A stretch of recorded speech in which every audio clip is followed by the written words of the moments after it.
Okay, so even you can make your game's visuals pop. That's the pitch. And right. So you don't need art skills. You don't need to be able to draw or know kind of advanced composition techniques or to 3D model or advanced color theory, any of that stuff. And it's not complicated, but there is a lot of trial and error. So while each individual step isn't going to necessarily take you ages, it's just a matter of trying out loads and loads of different combinations of very simple techniques until you get something that you like. So to give you some context, what I'm going to show you today took several hours to do, even though if I were to recreate it, it would probably only take, I don't know, 20, 30 minutes.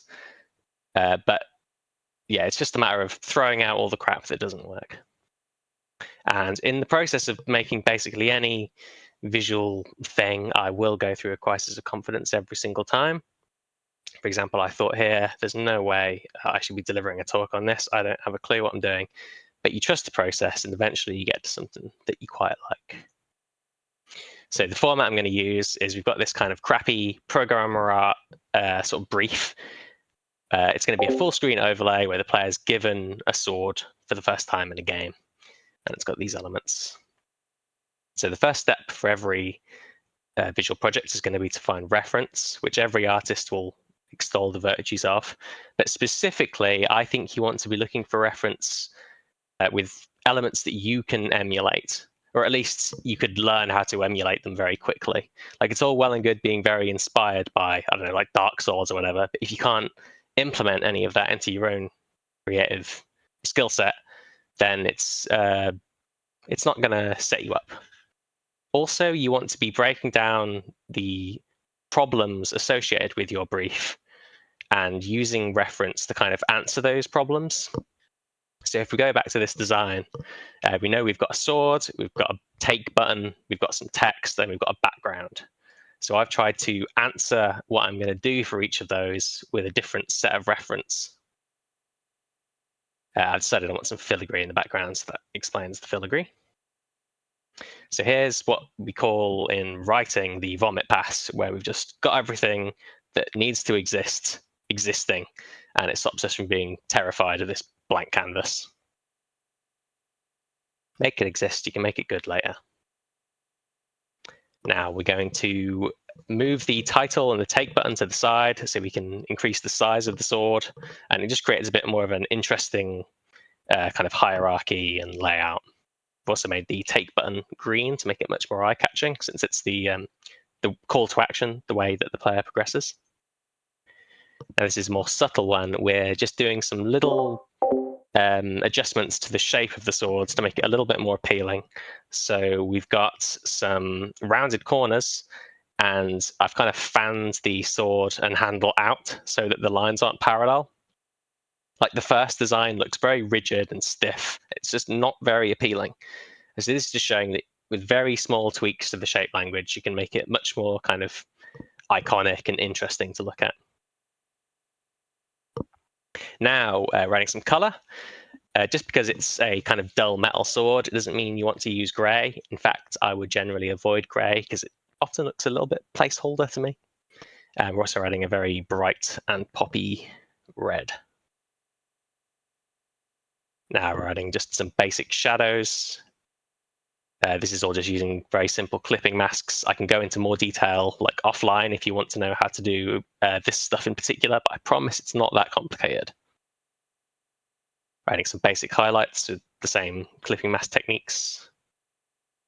And this is the most complicated slide. We're just chucking a bit more extra detail on. I've not thought about how the lighting works in a kind of realistic simulated setting. It's just here for kind of visual flourish and texture, really. Now we're modifying the font. I've got two fonts here. Generally speaking, you want a header font, which is kind of themed and fun, and you only use it in very bite-sized chunks for very small sections of text that you really want to draw attention to. And then for anything kind of more rote and boring, you can use a more comfortable font that you could read like a paragraph of comfortably. So you want upper and lowercase letters, for example. Now we're varying the shape of the UI elements. I just stole this kind of rounded rectangle shape from one of the references that I chose. And this banner element, I guess what the point that I'm making is you don't want to be afraid to invoke theme with your UI shapes. Like it's a fantasy game, so you'll have some kind of heraldry inspired UI, for example. Just slapping some patterns onto those buttons, no real rhyme or reason, just makes it a bit more interesting and eye-catching. Now we're adding a big black drop shadow to it, which was inspired by the Brawl Stars reference. And we're also adding a big thick stroke. It just makes it very cheaply much more. It's got like a unique style all of a sudden. It's just popping off the page and a bit more visually distinct. Now I'm skewing and tilting elements, which has two effects. For one, it's just kind of energetic and fun. You can do this in Engine by just tilting it in the X and Y axis. And also, it creates these kind of lines that kind of make the eye fall towards the center of the screen. Like, for example, if you're looking into the horizon, you've got all of these lines going into that horizon that kind of directs your eye towards that sword. Now, this is probably the most low effort to high impact technique that I'm going to show. Literally just a very simple feathered circle sprite. I use this in literally every single project that I work on so many times. Let's give you an example. If you have 3 of them in different colors, stretch them out, and you've got this kind of nice kind of candy floss style gradient. And in our example, we've got the dark blue base background, and then we've got this electric blue vignette, or I guess the opposite of vignette, a glow.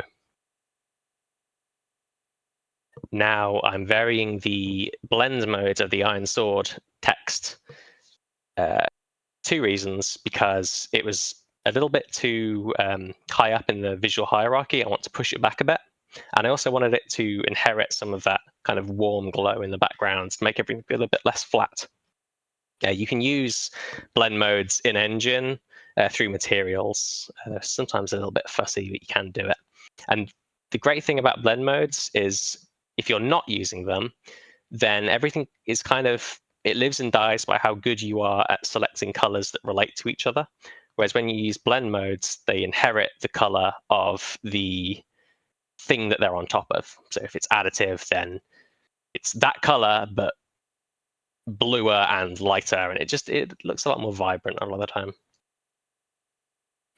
Now we're getting into the background. I'm just creating a very, very simple repeating pattern, which is just one sprite repeated in a circular array. And now we've got these kind of very simple quadrilateral shapes in the background and these stars in the corners, which again is just very simple quads with the corners pinched out on a certain axis, tilted on their side. It's quite effective. I think I sort of was heavily inspired by a design I found for this design. And now we're adding just a very simple kind of spotlight shape. I felt the background was just a little bit too flat, so I wanted to give it a bit more like texture and I don't know, just direct the eye even more towards that central sword element. And now, finally, I'm just adding some little particles. So here's the finished design.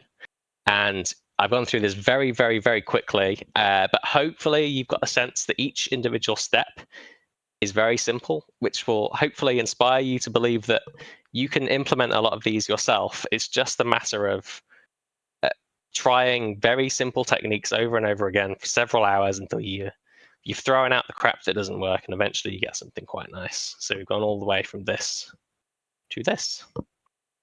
And that's my talk. I present thank you.